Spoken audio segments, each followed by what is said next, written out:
Hi guys, आज मैं बनाने वाली हूँ खीर।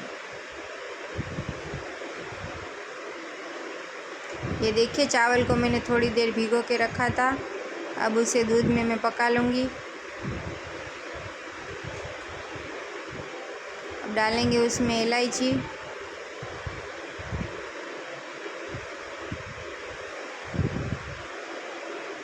ये देखिए हमारे चावल दूध में अच्छे से पक रहे हैं।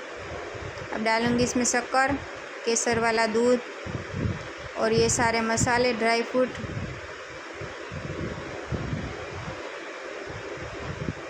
और उसको भी अच्छे से पका लेंगे।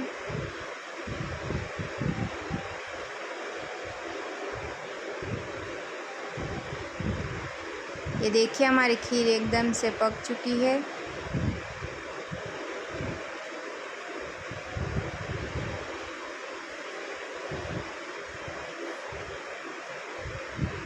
अगर रेसिपी अच्छी लगी हो तो लाइक करें, शेयर करें एंड सब्सक्राइब करें। Thank you.